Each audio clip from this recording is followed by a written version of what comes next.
Welcome to a Friday night edition of Novara Live. I am, of course, joined by Iain Bastani. Iain, how are you doing? I'm very, very well, Michael. It's very hot. I'm not trapped in a prison cell. I am, in fact, in the same room as we usually have down the line in the studio. It's just we've moved the camera around. We'll keep your heat in mind. You know, we'll make allowances for that. It is harder to think in the heat, I have to say. Personally, I've had some bad news today. If you follow me on Twitter, you'll know what I'm talking about. If not, we will be talking about it in the second half of the show. Not so bad, you need to worry about it, just frustrating. We will also, as well as my bad news, be talking about Iain Dale coming to a realisation about Mick Lynch's rightness. We're going to be talking about the tragic shipwreck in the Mediterranean. And also, we're going to start with Boris Johnson, what everyone else is talking about. Less than a week after resigning as an MP, Boris Johnson has already got a new job. He'll be writing a weekly column for the Daily Mail. Here's the promo video. It is going to be exactly what I think.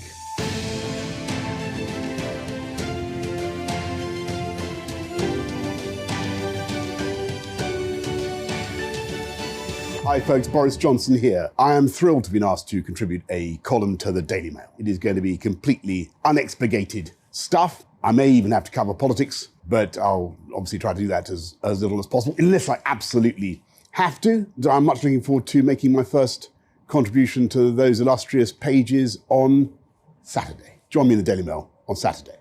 Boris Johnson will be earning what is said to be a high six-figure sum. In fact, a very high six-figure sum. So one assumes that means more than £500,000. Aaron, will you be reading Johnson's column? Probably yes, Michael, because sadly it's part of my job. But it's not something I'll be looking forward to. And I just get the sense of this, Michael, that he's just kind of finished. It's a strange product. I mean, it's going to get clicks, it's going to get traffic. So what? And then the secondary point, obviously he wrote at the Telegraph for so long. He was previously an editor at the Spectator, both with titles owned by the Barclay brothers. It is somewhat strange he's not returned there, partly because of the financial difficulties of the previous owners, I suppose. It's now being sold. So interesting. I might be wrong. And look, it's probably a useful launch pad if he wants to have another tilt at a political career later on in life, which we shouldn't write off. But it is rather strange to pay a has-been so much money. Well, I mean, it has been. As a former Prime Minister, I think it's a bit of a coup for the Mail, to be honest. I mean, people say, well, who wants to hear from this guy? I'm sure a lot of people want to hear from the guy.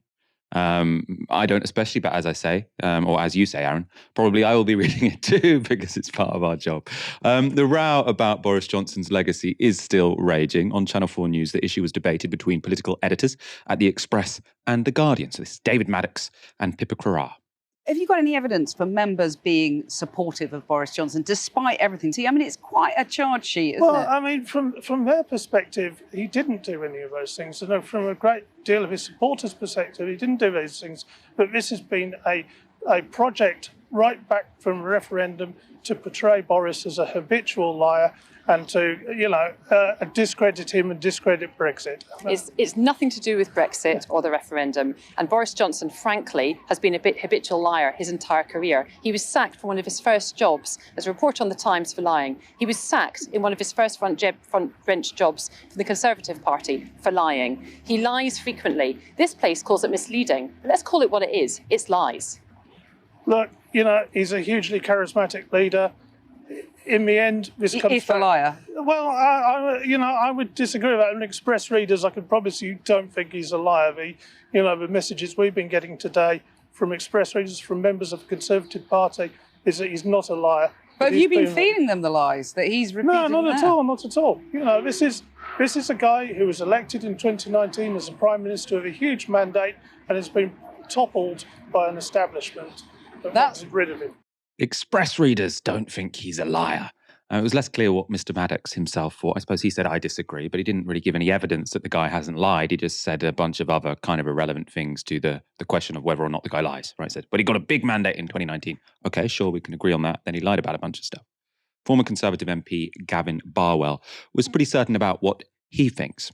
We've never before had a Prime Minister of this country found to have deliberately misled the House. And, if you go on Twitter, there's a whole load of people saying, this was just all about eating a bit of birthday cake. actually this is a very, very serious thing. It cuts to the absolute core of our democracy about whether we can trust what ministers say at the dispatch box. If the House of Commons confirms the judgment of the Privileges Committee on Monday, then it's really difficult, I think, to see how the Conservative Party could allow him to be a candidate again, at least until, Lewis, there's some contrition and that he recognises what he's done wrong. What I think makes this even worse is that he is continuing to deny the facts and to very aggressively, criticise them. Current government ministers are avoiding questions about Boris Johnson, but a few loyal backbenchers have gone out to bat for their hero. Here is Brendan Clark-Smith on Newsnight. Mr Johnson had multiple occasions to give evidence. He presented written evidence, he presented oral evidence, he had 250 grand of taxpayers' money to pay for his lawyers, even though he's earned £6 million since September. I mean, you're not saying he's a victim here, are you? Well, I wouldn't have had the inquiry in the first place, quite frankly, because I think... That wasn't the question. Well, I mean, the point is he is entitled to defend himself. And he has. What was my question? Well, he's entitled to defend himself with the facts that are there. He's very forthcoming towards the committee. He does not feel he has been treated fairly. Now, if you look at his statement that he said, he's identified a number of areas where he doesn't feel that process has been followed correctly, where they've gone outside the original remit with the definitions and so on. And then he's also raised specific questions about the committee itself. Now, if I were Boris Johnson, I'd want all those addressed. Now, he's resigned as an MP. He's already gone now. Yeah. So he's avoided democracy, actually. He's chosen not to put his case to you and your colleagues in the House on Monday, and he's chosen not to face voters in his own constituency. That's how much he likes democracy. Well, he agreed to this on the basis that he thought he would get fair treatment. And when he saw the report, he felt that that was not the case and it wouldn't be possible to actually do that. When the committee finds he deliberately misled, he decides, oh no, I think this is an unfair process. But the committee again has changed. They've changed from the number of days. Even today, we've heard they've added extra on for criticising the committee. Now, as a parliamentarian, you expect to be able to scrutinise, you expect to be able to object, to be able to debate. If you're not going to able to... Not trash it, though. Well, not trash it, no, and we accept they've got a very difficult job to do on these committees. I have a lot of respect for people who do it. You're calling them a kangaroo court. Don't be disingenuous. Well, you don't have respect for them. Well, I said I'd read the report first. I did that. I read the report when it was published and then when I've looked into it. And if we're talking about courts, Victoria, if this were a real court of law, this would have been thrown out straight away. There is no way, on the basis that this has been set up, in terms of how it's decided, in terms of the evidence is there, that this would pass the threshold. You're a member of the House of Commons. Parliament instructed the committee to do this. Boris Johnson set the Privileges Committee up. There will be a vote on Monday where MPs get the chance to vote to endorse or reject the report from the Privileges Committee into Boris Johnson. Tim Loughton is a Tory MP who will be voting for it. This report's going to go through. The opposition parties will vote for it, and I'm going to vote for it. And frankly, I think many Conservative MPs will vote for it as well. We voted to set up this committee. We voted for the chair of the committee, so we need to support its work. And whether or not people like the outcome, it's a legitimate committee of the House, and it's a pretty damning report. And it's a very sad end to Boris Johnson's parliamentary career, but he's brought it upon himself, and he's decided, rather than to stand his ground and argue his case, he's decided to flounce out of Parliament as he resigned last week. So I can't see any option but for people to vote for this, and to vote against it, I think would just be crazy. So there have been Tories like Brendan Clark-Smith, who you heard from earlier, who've said they would vote against the report from the Privileges Committee. However, it seems that in the end, the Johnson loyalists might not want a fight. So this is from Emilio Casaliccio from The Guardian. Scoop: seems Boris supporters might be willing to let the Privileges report lie. Former Boris Johnson PPS James Dudderidge expects no vote, i.e. no dissent to report, so it gets nodded through. Tells me I don't think there is going to be a vote. I think people want to just move on. So as happens in Parliament, you only get a proper vote if someone says, we want a vote. If when the speaker sort of says, does anyone object? If no one objects, then it just gets nodded through. And it seems as if Boris Johnson's people would prefer it to get nodded through than for there to be a count of the people who reject it, and for the number who reject it to be a somewhat miserable one. So they don't want to fight. Aaron, this decision to not have a vote on this report, even though Boris Johnson and his people are calling it a kangaroo court and an outrage and a disgrace, I mean, it does suggest they don't think there is that much momentum behind them. You know, Boris Johnson just wants to leave, start his journalistic career, and leave this all behind him for now, at least. And make money. You missed that bit, Michael. Make money. A lucrative post-premiership speaking circuit awaits. I'm sure the Daily Mail won't be the only title where he publishes his musings on a weekly basis. Presumably there'll be a Sunday publication too. Maybe a TV show somewhere, who knows? Although he won't come cheap. So, yeah, look, I'm sure he doesn't really mind. And I have to say, Michael, one thing we've not really mentioned here is the electoral dynamic, which is, I think this is very good for Rishi Sunak, and it's very good for the Conservative Party leadership going into the next general election. That's not to say everything's uplit Sunderlands and they're galvanised and they think they can win. But make no mistake about it, Boris Johnson, after the last 18 months, has become a massive electoral liability, particularly amongst swing voters. Die-hard Tory voters in the Shires or hardcore Brexiteer voters in newly won seats in 2019, maybe not. But in terms of those seats and those voters that they really are worried about, who may vote Lib Dem across the South and Southwest, he was a dead weight. He was a liability. So I think this could be the difference between winning or losing for a few MPs. Now they might not change. They might continue this sort of this head spin into oblivion. But I think with Boris Johnson gone, and then with the conference coming up in September, you can see a route to something at least resembling a quasi-normality for Rishi Sunak. So for him and the Conservatives, it's something of a blessing in disguise. And again, to repeat, I'm not saying then I'll galvanise and they're going to get a polling lead against Labour rather. I'm not suggesting that for a moment. But this does feel like a definitive end to a really shocking period for them. Remember, in the spring, summer of 2021, they were flying high in the polls. There were several hundred votes of winning the Batley and Spence by-election. And I think that would have meant that Keir Starmer would have had to resign as Labour Party leader. So an amazing turnaround, a remarkable fluffing of the situation by Boris Johnson, frankly, since 2019. But positive benefits, I feel, for his successor, but one Rishi Sunak. I suppose the curveball is if Boris Johnson were to back some kind of separate party. Because obviously it's now a minority of the electorate, or a fairly small minority of the electorate, who are really committed to Boris Johnson.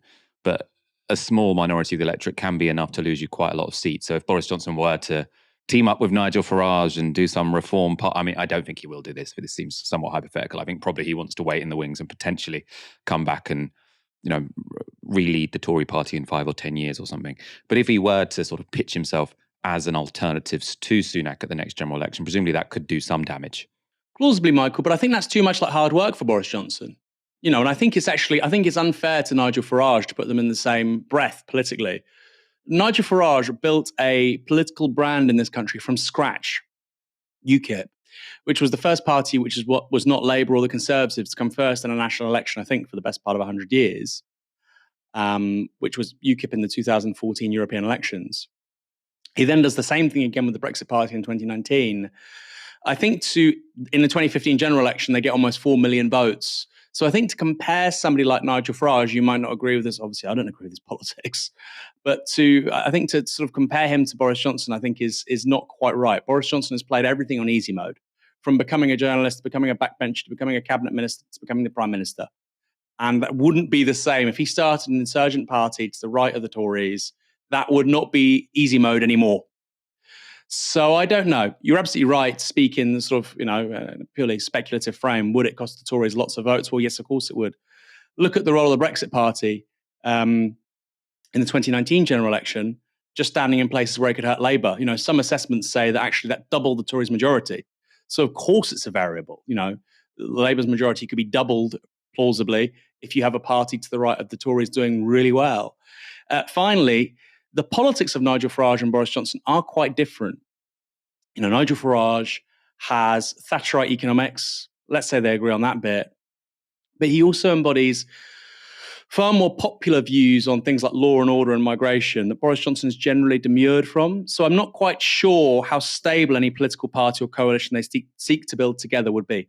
78 people have been confirmed dead and up to 500 are missing after a boat capsized off the coast of Greece on Wednesday. Among the missing are thought to be around 100 children. This is how the BBC reported on the disaster. The true scale of this disaster is not yet known. But it's clear it's extremely bad. More than 100 people were rescued, but survivors claim up to 700 people were on board the boat when it began to sink. And this was the vessel, packed in the deepest part of the Mediterranean Sea. No one seemingly wearing a life jacket. It is indeed a tragic situation, a very difficult situation with a very large number of shipwrecked people. A number I think we haven't faced in the past to such an extent. I'm afraid the number of victims will be higher because the number of people on board was much higher than the capacity that should be allowed for this boat. Those aboard are thought to have set out from Libya and were heading for Italy. The Greek Coast Guard said they approached the boat, but their offer of help was rejected. We are shocked. We are shocked, like everyone in Greece. Obviously, after we were informed of this incident, all services were mobilised. The municipality of Kalamata, healthcare, etc. We have prepared. We are hearing that, unfortunately, the number of dead is increasing. But as Greece's president visited the scene, a charity that supports migrants was accusing the Greek authorities of knowing about the boat being in distress for hours before going to its aid. The disaster has prompted more calls for a joint effort to reduce the number of crossings. This is yet another example of the need of member states to come together and create orderly, safe pathways for people forced to flee and for comprehensive action to save lives at sea and reduce perilous journeys. So as you heard in that clip, the Greek Coast Guard have defended their decision to come, or their decision not to come to the aid of the boat. They say people on the boat rejected their offer for help as they wanted to keep going to Italy. So they say, we offered to help them, they didn't want it. Now, others have argued that that excuse doesn't stack up. This is from The Guardian. Prof. Eric Rosaig of the University of Oslo's Institute of Private Law said maritime law would have required Greek authorities to attempt a rescue if the boat was unsafe, irrespective of whether those on board had requested it or not. Greek authorities had a duty to start rescue procedures given the condition of the trawler, Rosaig told Associated Press, adding that a captain's refusal of assistance could be overruled if deemed unreasonable, which he said this appeared to be. The Guardian added, this aerial pictures released by Greek authorities of the boats hours before it sank showed dozens of people on the boat's upper and lower decks looking up, some with arms outstretched. Few, if any, appeared to be wearing a life jacket. The Greek Coast Guard has a grim record when it comes to migrant rights. Earlier this year, the New York Times published footage showing migrants being forced onto a speedboat by Greek authorities. They were then left in a raft close to Turkish waters before being rescued by the Turkish Coast Guard. And Voice of America made this report on the news. The video, published this week by the New York Times, purports to show a group of migrants taken to the shoreline of the Greek island of Lesbos on April 11th in an unmarked white van. The group of 12 includes several small children. They are led by masked men to an inflatable boat, then taken to a Greek Coast Guard vessel offshore, which then sails further away from the coastline. The migrants are seemingly forced into an inflatable life raft and abandoned in the middle of the Aegean Sea. They were reportedly picked up by the Turkish Coast Guard an hour later. The footage, which has not been independently verified by VOA, was filmed by Fayad Müller of the Austrian political organisation Der Wandel, who has spent several years documenting the treatment of migrants landing on Greek shores. He says he has witnessed many such pushbacks. On average, it's every second day that the Turkish Coast Guard finds a life raft somewhere at the Aegean borders between Turkey and Greece. This is going on for 3 years. This is a major operation by the Greek state. So I had the idea, or the only solution was to get a video of these crimes and to publish it. The Greek government denies conducting pushbacks, despite widespread evidence to the contrary. In January, VOA reported on the death of Turkish migrant Barış Boyuksu. Ankara says he died after being tortured on the Greek island of Kos and forced into a dinghy that was pushed back into Turkish waters. Athens denied any knowledge or responsibility. So as I say, we don't have complete confirmation of exactly what happened when that ship sank on Wednesday with tragic, terrible consequences. It does seem, though, that there is a bit of a pattern of behaviour here from the Greek Coast Guard. And I mean, I don't think it's unique to the Greek Coast Guard. Many European countries, indeed many countries around the world, where what the response they have to people fleeing desperate situations and being in very dangerous situations is to try and push them onto someone else's problem. So it seems pretty plausible that what happened on Wednesday was that this ship was close to Greek waters. The Greek Coast Guard thought, well, it'd be better for us if they sort of continued to go towards Italy because then they're Italy's problem. And so were then somewhat reluctant to use their initiative. And as this legal professor in The Guardian has pointed out, said, look, this is an unsafe vessel. We have to rescue the people on board. They didn't do that. Many people have died. Aaron, it's shocking if unsurprising, this tragedy this week. Yeah, it's obviously an appalling tragedy, and it's something which is happening seemingly repeatedly. What it underscores for me, Michael, because of course this time it's had really graphic, horrific consequences, is that Europe does have some of the toughest borders in the world. And Europeans, and I can talk about particularly Brits, because obviously that's the culture I find myself in, British liberals, British progressives, they love to talk about, oh my God, Trump's building a wall. We're building walls here in Europe, across Eastern and Central Europe. We have a maritime border regime in the Mediterranean, which is killing lots and lots and lots of people, huge numbers of people, far larger numbers of people than died trying to cross the Berlin Wall between whatever it was, the early 1950s and 1990, huge numbers.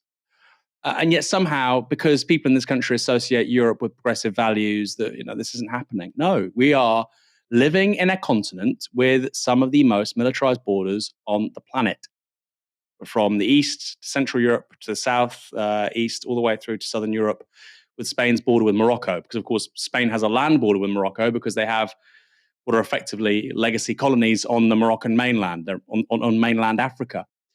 So, yes, it's horrific. And I think this should really highlight the fact we should be under no illusions about the regressive nature of Europe's borders. What would you see as kind of the alternative? I mean, on the most basic level, it's if there is a ship which is in distress, rescue the people on it. That's just basic humanity. But on the point of border crossings, I mean, it does seem that all these European governments will say, oh, this is a tragedy. But they all kind of know that if they were to say, oh, we should be incredibly welcoming of all these people arriving, that they'll have these right-wing populists who are trying to chomp at the bit, using that as a reason to get elected, or at least get a lift in the pot. How should European governments deal with this in a humane way that doesn't just bolster the far right? Frankly, I think very few people in Europe are serious about this stuff. Very few people. In this country, we have a debate coming from the right as well, I should add. I'm not just attacking the liberals and the left here. Coming from the right too. And they say, well, we need to close the borders to so many Afghans, so many Iraqis, and so many Iranians. If you don't want Iranians here, drop the sanctions on the Iranian economy. The whole point of those sanctions is to strangle that country's economy, where people can't live. And then they say, oh, they're not refugees, they're economic migrants.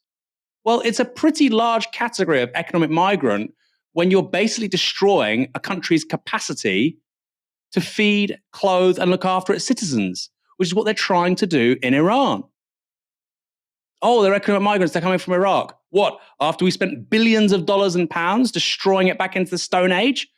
Oh, they're coming from Afghanistan. Oh, really? After we occupied it for 20 years? By the way, many of them are coming from, I'm surprised at how few are coming from Afghanistan, frankly. Or Syria?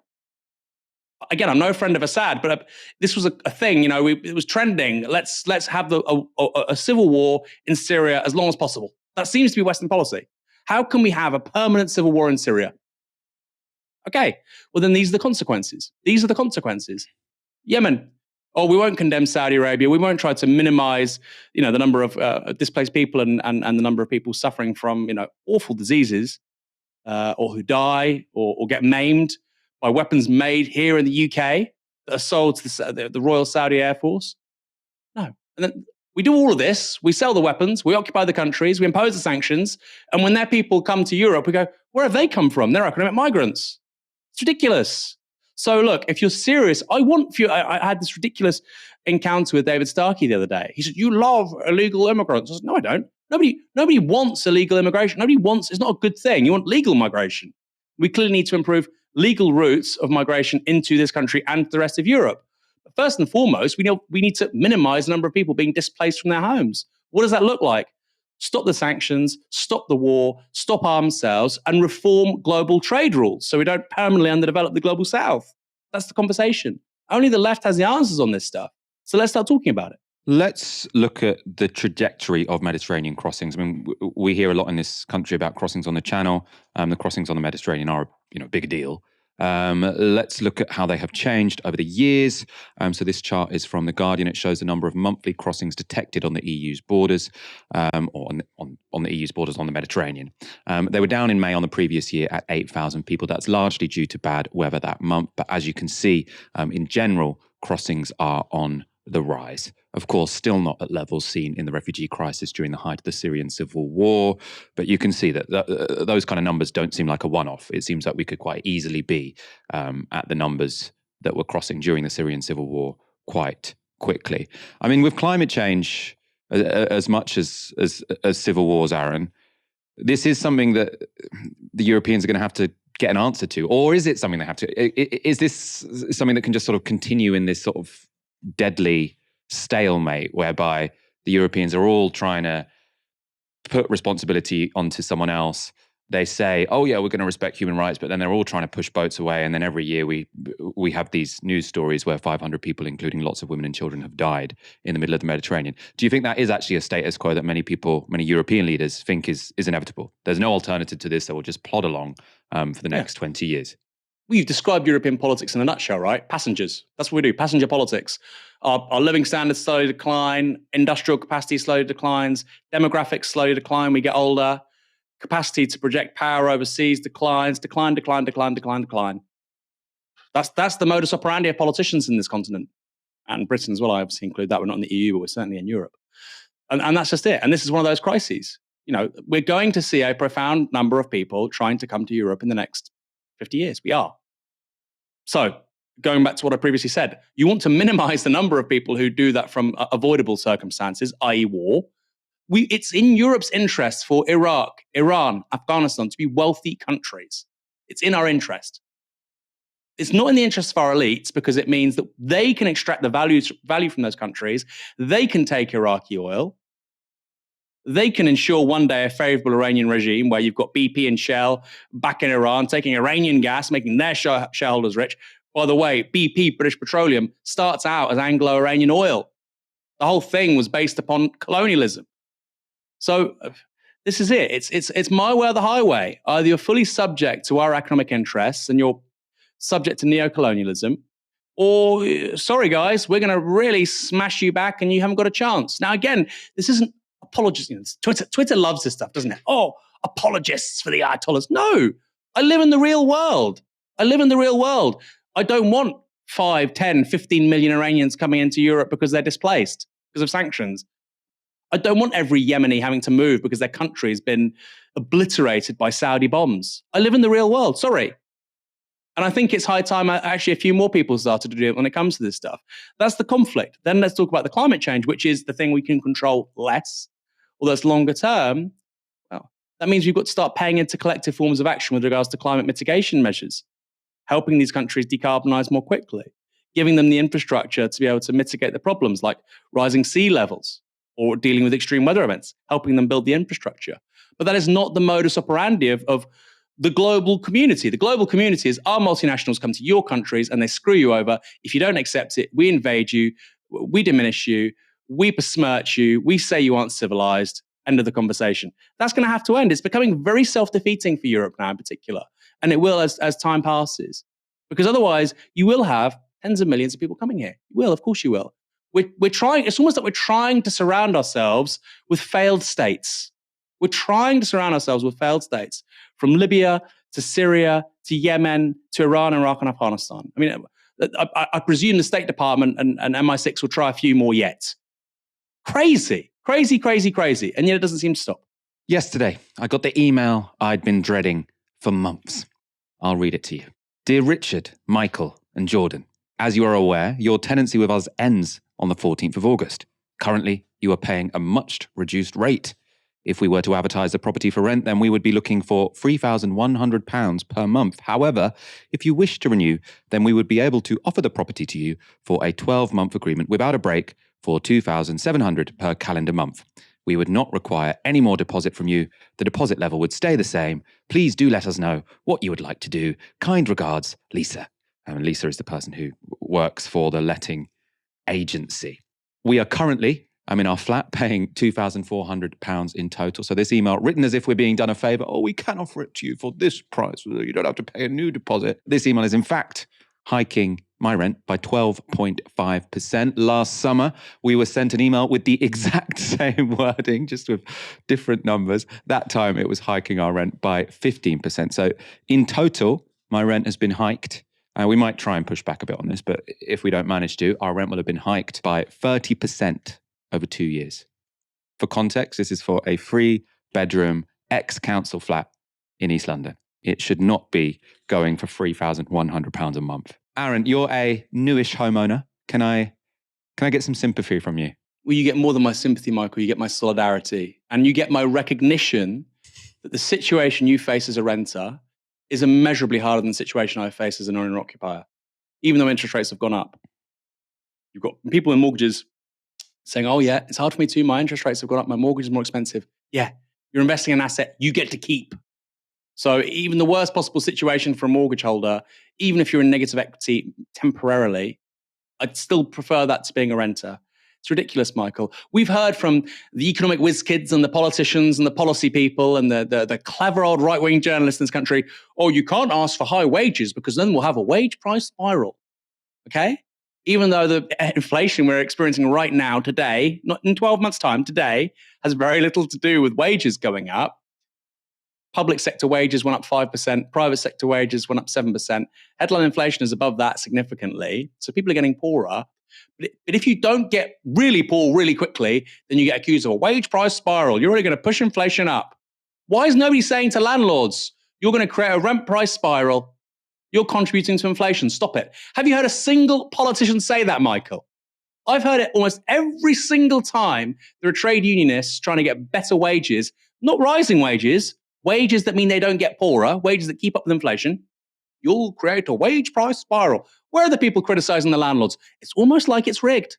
It's almost like certain interests in society can get what they want, and nobody in the media says a thing because their material interests align with them. Interesting. 30% over 2 years, right? So that is, can you imagine if a public sector union had said we want 30% over 2 years? In fact, we've seen one, right? So the junior doctors say we want pay restoration because they've had their wages cut by 25% or 26% since 2010. That means to restore their pay to that level, they'd need a 35% pay increase. They've said, this doesn't need to be in a year. We just need a roadmap to get back to that figure. All the right-wing press are saying that's crazy. Of course, who the hell do they think we are that they can get 35% pay increase? Remember, they're doing one of the hardest jobs in the country. They've just had a really appalling time during the pandemic. Lots of them got PTSD after having to, watch quite a lot of people die when they weren't able to help in the way that they would have liked to have done because their health service was on its knees. Landlords, they've had quite an easy pandemic. They've had quite an easy few decades, in fact. And now they get to ask for a 30% pay rise. And we're supposed to just take it. We kind of just have to take it because, unfortunately, it's very difficult to organise as renters because you've all got different landlords. It's hard to have a tenants union in a country or a successful tenants union in a country where you've got all these different landlords because a rent strike would be somewhat confusing when you've all got different landlords. You see what I mean? No one is saying this causes a rent price spiral, which it does, right? Because obviously, if the 3 people in my house, if we have to pay 30% more than we did 2 years ago, we're going to be asking our bosses for pay increases, right? And that's the whole point of how a wage price spiral is supposed to work. Oh, if one person gets this pay rise and that's going to increase someone else's cost, so they're going to have to get a pay rise as well. Now, this is my cost being increased by more than any other sector, right? Everyone's talking about, energy bills, huge problem, serious issue. Rent dwarfs it, completely dwarfs it if you're in the private rental sector.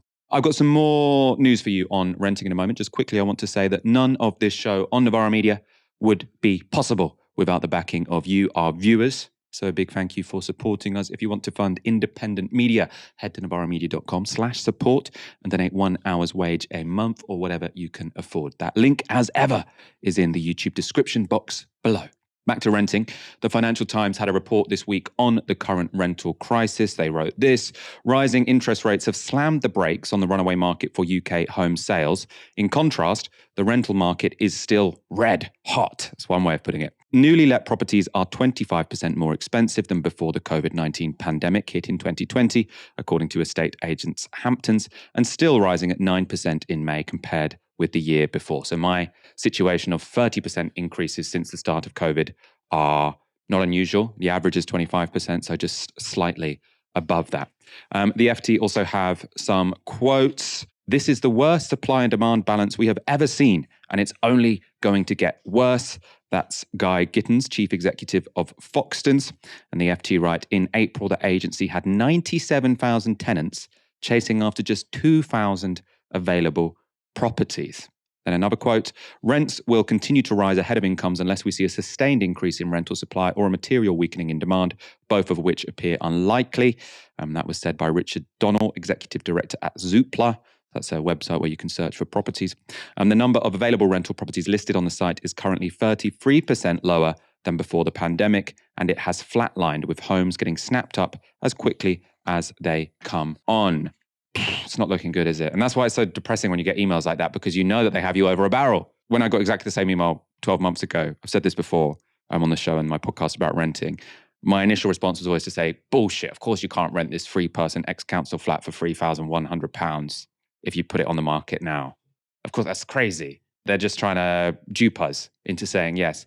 Again, I did exactly the same thing I did last summer, which was look on the rental websites, and there are a lot of flats which are actually not as nice as mine, frankly, going for £3,100 a month.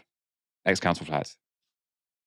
Ridiculous. These are houses that were built by the state to serve the public good. And now they've been privatized, and you've got price gouging from landlords saying, well, the market's moved, so we're going to have to take an even bigger chunk of your wage. And if you can't manage it, that's the market. If you say, how long will the rental crisis, housing crisis in this country carry on for? Can't go on forever, can it? It will go on until we build around 5 to 6 million new homes. That's how long it'll last. Could be 5 years, could be 10 years, could be 50 years. That's the shortfall right now. Obviously, it'll go up over time. It's getting worse every year. So that's the issue. That said, of course, we can do certain things which will mitigate the problem. We could introduce longer contract periods for tenants. We could change things like no-fault evictions and so on. So that's not to say there are things that we can't do, because this is such an extraordinarily large problem. It needs an extraordinarily large solution, which is obviously the case. But there are things we can do in the interim period to make life easier for renters. There's just a few things I want to pick up here, Michael. The first is, as an owner-occupier, if people are watching this, if you're a renter, you can go on Zoopla and you can find out the value of a house to buy or sell. Do it with your property that you're renting. Because I promise you, it's still worth more than it was a year ago. Significantly. Virtually everywhere in the UK will be, apart from maybe bits of London. So people go, oh, well, house prices are down 3% on this time last year. They've gone up 25% since COVID. So what? 3%. Oh, God. You see all these panic attacks in the Financial Times. Oh, my God, house prices aren't going up forever. Oh, my God. Yeah. But the idea that somehow homeowners are really feeling the pinch as well as renters, come on. Or what, their house is worth 3% less than 12 months ago after going up 25% in the preceding 2.5 years. Relax. That doesn't sound like a stressful situation. Then about the wage price spiral, Michael, all the pundits, this is the thing I'm going to say next time I speak to a pundit or a right-wing talking head on legacy media, and they say, but if they ask for higher wages, it will create more inflation. If they say that, you know what I'm going to say? Take a pay cut. If you want to help, okay, by that logic then, if you think it's good that we have wage repression will help get inflation down, you take a pay cut. Do something in the public interest. I'll say that to Farage or Jacob Rees-Mogg. Take a pay cut. Ask to be paid 20% less to help get inflation down. Are you not going to do it? Oh, you're not that serious about the wage price spiral, are you? Or conversely, if I offer you a 25% pay rise, you're going to say no? Really? Oh, I won't do that. Oh, no, I won't do that, Aaron, because inflation will go up. I wouldn't want to do that. I wouldn't want to, get inflation going up. Of course they would take the pay rise. The level of hypocrisy around this is just absurd and obscene. And the fact it can even stand up on two legs for more than 5 seconds is because very few sensible people in legacy media, like you and me, Michael, exist. Andrew Lloyd Webber is an incredibly successful composer who's penned musicals such as The Phantom of the Opera, Cats, and Joseph and the Technicolor Dreamcoat. But the 75-year-old has said that political correctness has now stopped him from writing any more musicals. So he told a podcast, if I were to be doing Evita today, a lot of people would say he's not qualified to do this because he's not Argentine. This is staggering. There was a subject I really wanted to do, but everyone was saying to me, you can't because you're not from that country. That means most shows and operas would not be allowed today because the composer is a different nationality to the subject. Lloyd Webber said he was encouraged to make a musical about a safe story, such as Pride and Prejudice, but he has no plans to do so. I think this is a very useful thing for older men to say. Look, psychologically, we know that we are disposed to thinking that basically the world was perfect between the ages of around 18 and 25. The memories and the associations we form then stay with us the rest of our lives. The music you like between 18 and 25 is the music that will move you and produce dopamine when you're 70. Okay? That doesn't mean the music of 50 years' time is crap. That's just how we're wired. And I feel like we're in this weird moment, Michael, where older men in particular don't seem to get this. They don't seem to get that society moves on and generations change. You can see in the LGBT debate, right? Oh, well, when I was 15, we didn't have people saying that, they were gender curious or they felt this way or that way. Yeah. Okay. Right. And when you were 15, your grandparents would have said to you, oh, wow, 20-year-old guys are ambivalent about getting married, or you tried cannabis at school, or you drunk. These things change over time. Michael, I saw an amazing, amazing bit of data recently. You'll love this. There was a bunch of people in the United States, and they were surveyed final year of school, high school, okay? And they were born in 1960, so they're sort of borderline boomers, but they're still boomers. They were leaving school in 78. Almost all of them had tried alcohol. Over 40% had done binge drinking. 25% had tried amphetamines. 25%. 40% tried cannabis, marijuana. And yet these same people today, those same people in that poll, it was a big poll, by the way, so I think it's quite representative of the generational cohort more broadly. Those same people today will look at young people and they'll say, young people today, what tearaways? A quarter of you were doing amphetamines at school. You know this, Michael. This is one of the great things about getting older. I look at young kids now. They drink less. They smoke less. They get in fights less. They're less violent. We know this.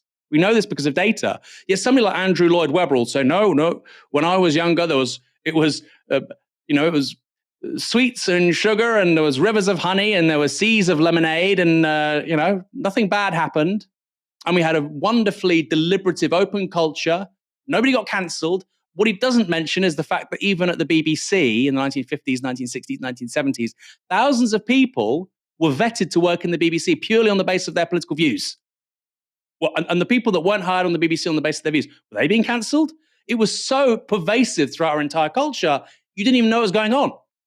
So the idea that this is somehow new, we have never lived in a more free society when it comes to articulating your views. Now, I'll add a caveat to that.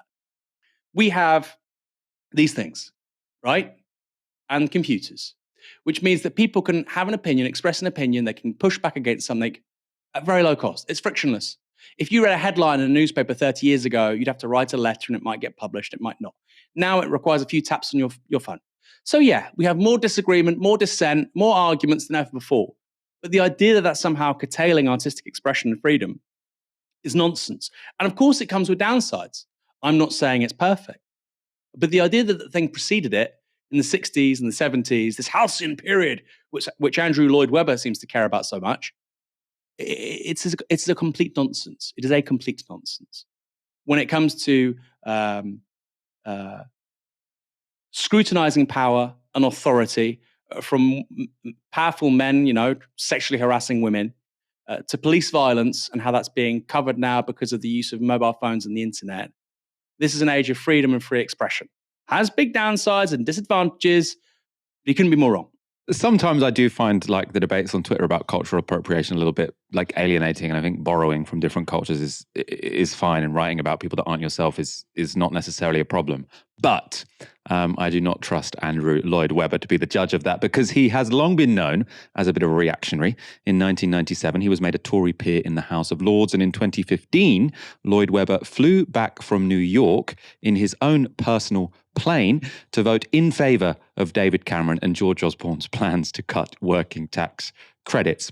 And his opposition to the Labour Party has been referenced in popular culture, such as this sketch from Spitting Image.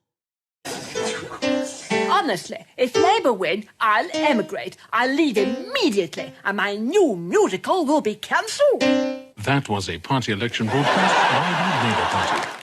When Spitting Image used to be funny. Very good. Yeah, if Andrew Lloyd Webber doesn't write any more musicals, I won't be upset at all. So I suppose this is a win for cancel culture. Keep it up, guys. Keep it up. Mick Lynch has a habit of getting under journalists' skin, but now one of them has had a change of heart. Iain Dale is a former Tory advisor who now hosts LBC's weekday evening show, and he's written in Prospect magazine that Mick Lynch is right. So the background for the change of heart is that in recent months, Iain Dale has broken his hip and damaged his knee.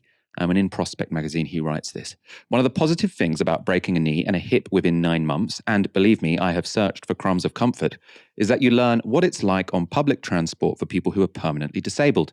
You learn how fantastic railway station staff are in their ability to anticipate your needs.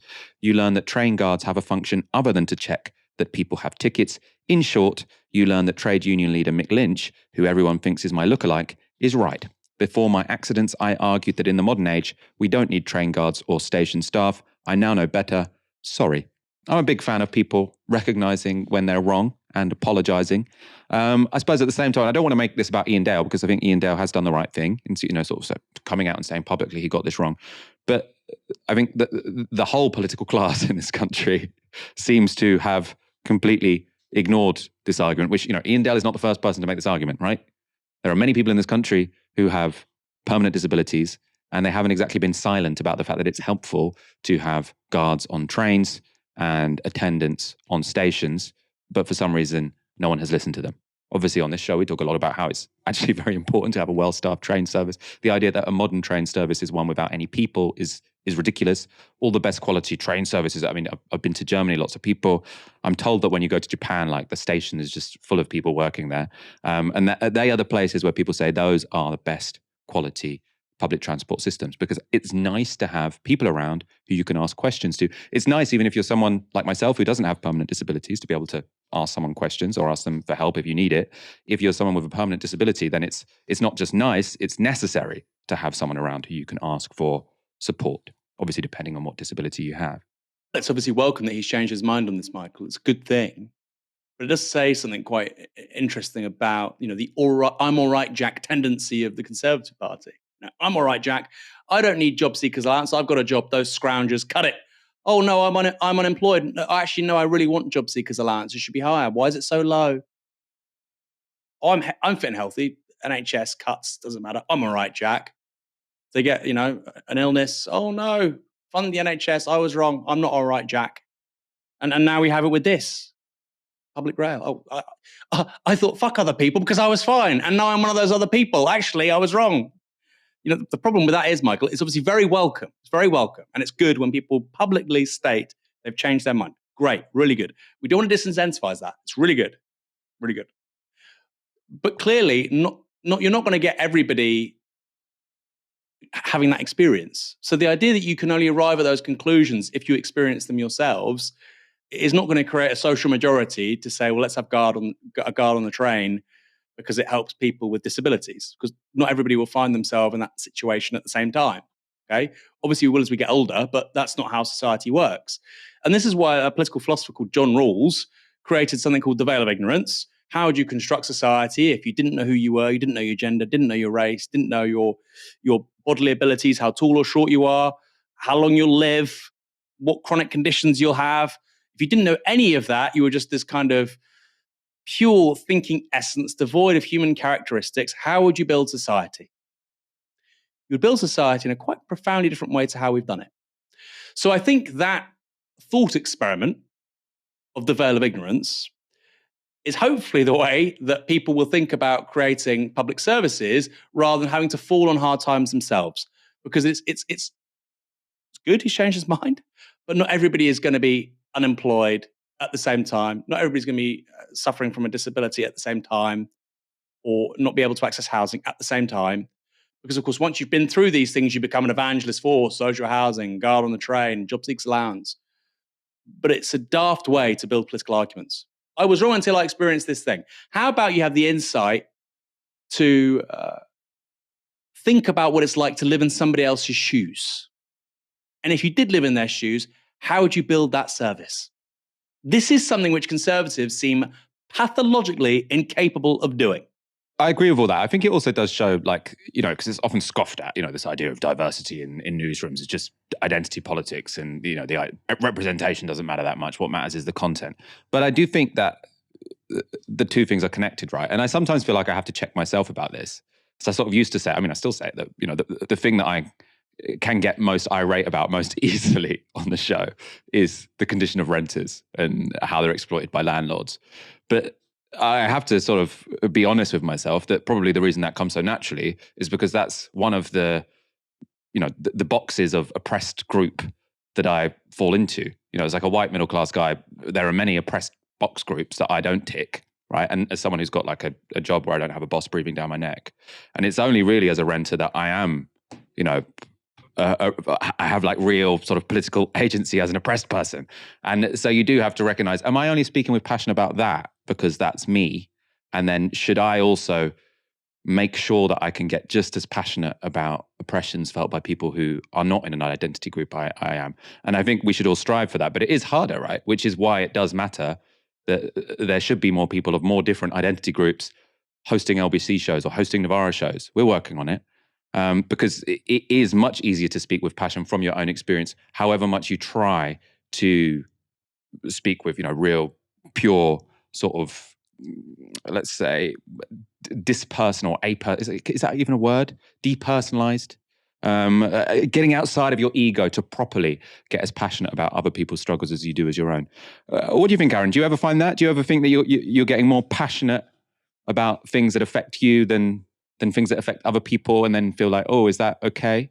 No. The housing crisis is extraordinary, Michael. I've escaped it. I'm an owner occupier, and that has brought home the scope of the problem. Rather, even that has brought home the scope of the problem even more. It's even more obvious to me now because I see how the other side live. So I think your obsession with the housing crisis, I'm sure it's partly to do with your experience, but it's also very, very, very real. I'd also push back on the identity thing. Because there will be people with disabilities who view how other people with disabilities should be treated. The idea that it's a big homogenous block and they all agree is inaccurate. But the great example of this was with the LGBT community, the trans community in particular.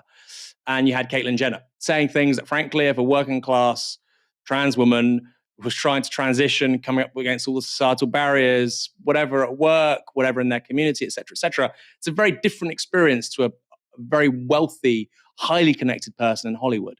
So to an extent, I agree with you. And I certainly think diversity in newsrooms, let's give one example, isn't a bolt-on. I think it's constitutive of creating good news. But you need to be wary of creating individuals as necessarily representative of their community. Nobody hires a white guy and says, you know what, let's hire John Brown, that white guy, because he can talk on behalf of all the white people. Nobody says that. Nobody says that because it's silly. So it's also equally silly to say that about black people or brown people or LGBT people. That's just my view. It's not an argument against diversity, by the way, but it's just something to check the presumption that necessarily those people will encompass a very wide range of views as well. I mean, we've seen this particularly with the debate around the British left and Jewish people in this country. Clearly, the majority of Jewish people, if you look at any poll, have real misgivings around the left, Labour Party, Jeremy Corbyn, etc. Now, I disagree with them. What those people think, I don't think is objectively true. If a majority of British Iranians tomorrow said that Michael Walker is the worst person on earth, I would say, well, they're objective facts. And, the Iranian community doesn't speak for me. So I think it's a bit more complicated than that. And I think as well with regards to identities, it's not an identity. This is the key thing here, Michael. And you said the word oppression. You're not oppressed as a renter. You're exploited. There's a difference. Workers, renters are exploited. Oppression is something very, very different. Because tomorrow you could win the lottery. You're a homeowner, right? You're no longer subject to that axis of exploitation. When you're a woman, a black person, brown person, trans person, whatever, these axes of oppression are rather different. You cannot leave that status in the same way that you can potentially leave an exploitative status, be it as a renter or as a worker, an employee. So I think there's some wisdom to that, Michael, but perhaps there's a little bit of a nuance different between the both of us. No, I think that was very well put. And I'm glad that even if the Iranian community decides I'm the worst person in the world, you will tell them that I am not the worst person in the world. But potentially a low bar, but I'm happy with it.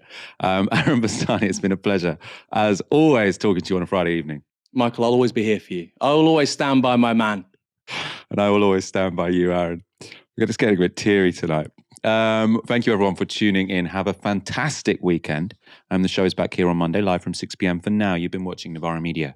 Good night.